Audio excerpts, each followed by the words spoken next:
საქართველოს ევროკავშირის ურთიერთობები კვლავ მწვავე ურთიერთბრალდებების და განხილვის თემა პოლიტიკურ პარტიებში. გაფართოების ფორუმზე ჩვენი ქვეყნის არმიწვევაზე, ასევე ევროკომისიის ანგარიშზე, რომელიც დეკემბერში უნდა გამოქვეყნდეს, კეთდება შეფასებები. ოპოზიციამ მმართველ გუნდს ადანაშაულებს, რაც შეეხება ვიზა ლიბერალიზაციის საკითხს, ხელისუფლების ოპონენტები აცხადებენ, რომ ქართველი ხალხისთვის უვიზო მიმოსვლა სასიცოცხლოდ მნიშვნელოვანია და იმედს გამოთქვამენ, რომ ევროპელი პარტნიორები უვიზო მიმოსვლას არ შეაჩერებენ.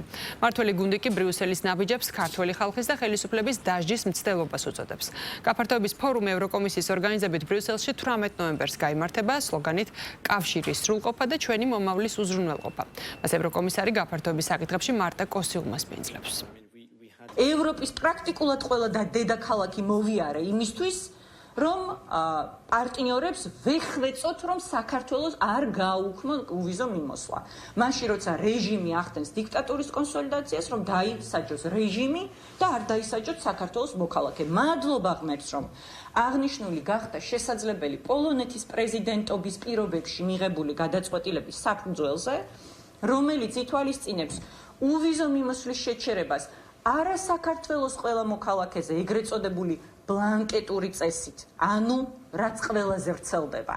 არამედ ეგრეთ წოდებული ტარგეტირებული, ანუ შერჩევითი წესით მხოლოდ რეჟიმის წევრებზე. ოპოზიციასთან, რომელიც ფიქრობს, რომ ვიზა ლიბერალიზაციის შეჩერება, ანუ ვიზო რეჟიმის შეწყვეტა მათ წარდგებად, ჩვენ არანაირი საქმე არ გვაქვს და არანაირი შეხება არ გვაქვს. ჩვენთვის მთავარი არის, რომ უვიზო მიმოსვლის რეჟიმი, რაც არის ქართველი ხალხის მონოპოლური და არც ერთი პარტიის მონოპოლური არ არის, შენარჩუნდეს. მას შემდეგ, რაც ეს საკითხი დადგა, ყველა პლატფორმას, განსაკუთრებით საერთაშორისო პლატფორმას ვიყენებთ იმისთვის და აქტიურად ვიმუშაობთ ჩვენს ევროპულ პარტნიორებთან, რომ მათ დაუნდკიცოთ და აი ახლა სპასეს დელეგაციის ვიზიტის დროს ჩვენი მკვეთრი პოზიცია იყო, რომ არც ერთ შემთხვევაში არ უნდა შეუჩერდეს ქართულ ხალხს უვიზო მიმოსვლის რეჟიმი. ისრულებები, რასაც იღებენ ევროკავშირში, ამჯერად განახლება უვიზო რეჟიმის შეჩერების მექანიზმის პროცედურების, ითვალისწინებს იმას, რომ ყოველგვარი სტატისტიკა უგულებელყონ ის თუ მაგალითად რა საკეთებს ქვეყანა იმისთვის, რომ ევროკავშირი იყოს დაცული. თავარია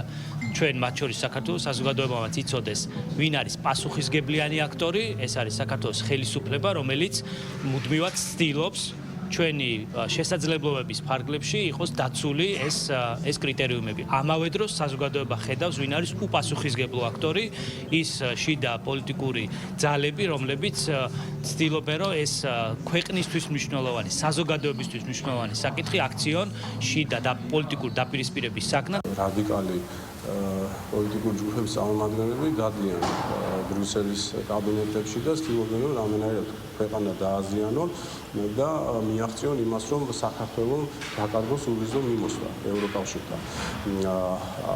ამ საბედნიეროდ ამ იდეას მხარს არ უჭერს ევროკავშირში ბევრი, მაგრამ შემოტანა ისეთი კრიტერიუმების, რომელსაც შეფასებითი ხასიათი აქვს, ეს ბუნებრივია მეტყველებს იმაზე, რომ გადაწყვეტილება, რომელიც იქნება მიღებული ევროკავშირის მხრიდან, ეს რეალურ მოცემულობას კი არ დაეფუძნება, არამედ ეს იქნება სრულიად პოლიტიკური გადაწყვეტილება. ქვეყანასთან მიმართებაში რაიმე სანქციები განხორციელდეს, მე ამის ალბათობას ფაქტობრივად ვერ ხედავ.